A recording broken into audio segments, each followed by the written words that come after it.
guys, I'm back in this lockdown to help the students of board class 10th to tackle their science or maths easily in this lockdown, so that when their usual classes will open they could understand the chapters very easily and more effectively. So today I'm with a chapter light, reflection and refraction. This is the first chapter of physics for class 10 students. I have taken this chapter from NCERT. I'm just providing you the overview of the chapter. I'm just in nutshell I am trying to convey you that what is given in this chapter, what we have to study mainly in this chapter. So without wasting time, let's start it. Of the chapter is light, reflection and refraction. So basically we have to study about light. It's two very famous phenomena, which is reflection and refraction. So in the introduction we will first try to understand the definition of light. So light is a form of energy and it is an electromagnetic wave. It is a form of waves which you will study in class 11th in detail.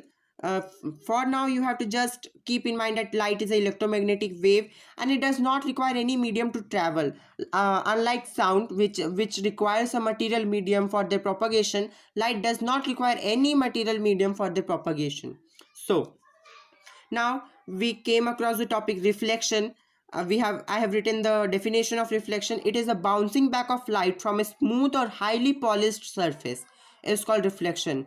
मतलब कि एक polished surface से, जब मान लीजिए ये एक मेरे पास मिरर है, मिरर एक हाईली पॉलिश सरफेस माना जाता है, तो यहाँ से एक लाइट आ रही है, लाइट की एक रे आ रही है, तो ये यहाँ से बाउंस बैक यानी रिफ्लेक्ट हो जाएगी.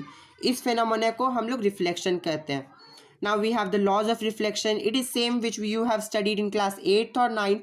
The same laws, that angle of incidence, if we draw normal here which is 90 degree to the plane, angle of incidence is always equal to angle of reflection, and the incident ray, normal and reflected ray all lies on the same plane.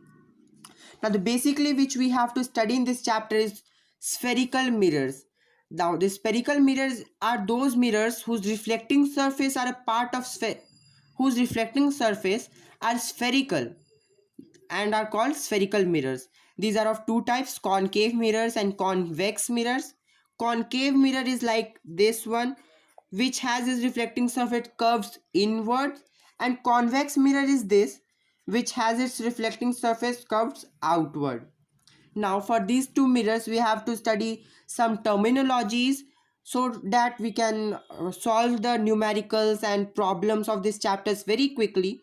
So we have pole, center of curvature, radius of curvature, focus, focal length, principal axis, etc. So with the help of diagram I will help you to understand easily. I have taken here a concave mirror. It has reflecting surface curved inwards and this is the non-reflecting surface. If we complete the sphere, it is a spherical, so if we complete the sphere, it will have some center.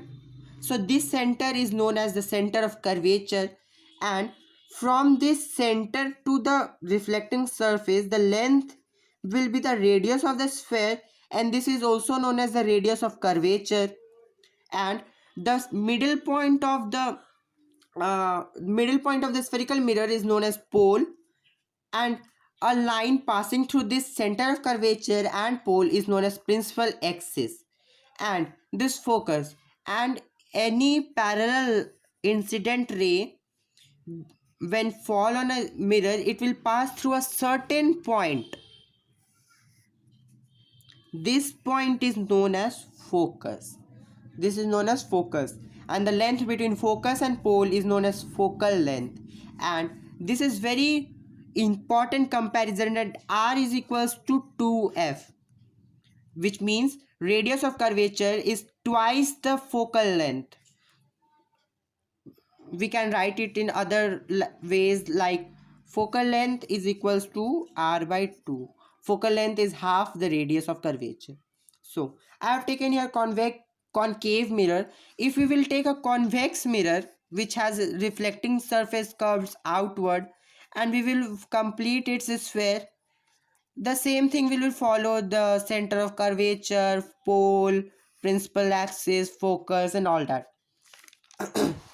Now The next topic which we have to study in this chapter is image formation. Now for image formation we have certain rules. We don't follow any ray, anything. We have certain rules to trace an image formation. So you have to keep in mind that for any image formation diagram, mainly minimum two rays of light are necessary. Maximum it can be infinite, but minimum we have to take two rays. Now the rules for image formation. First rule is, if a parallel ray of light to the principal axis after reflection will pass through the principal focus. In this it is trying to say that any parallel beam of incident ray parallel to the principal axis, keep in mind parallel to the principal axis, any parallel ray will pass through the focus after reflection. Same it will be followed in convex mirror. Second rule is, if a ray passing through a principal focus of a concave mirror will emerge parallel to the principal focus, यानी ये एक incident ray जो कि focus से पास हो रहा है वो रिफ्लेक्शन के बाद पैरेलल हो जाएगा प्रिंसिपल एक्सिस के. Basically, the rule 1 and rule 2 are opposite of each other. The third rule says that if a ray passing through the center of curvature, it will reflect it back along the same path. Any ray which is passing through the center of curvature will pass through the center of curvature after the reflection also. And the last and the fourth rule is, a ray incident obliquely on the principal axis towards a point pole is reflected obliquely following the rule of reflection. It means when an incident ray will fall on the pole of the mirror, it will reflect it back by forming the same angle, which means following the rule of reflection that incident angle is equal to reflected angle. Same with the convex mirror. So this chapter is too long, so I will make the videos for this chapter in parts. This was the first part. Go through the next part. You will get the forward topics of this chapter. So if you like this chapter, please give it a big thumbs up and don't forget to subscribe my channel and press the bell icon to get the latest notifications of my videos. And till then, thank you.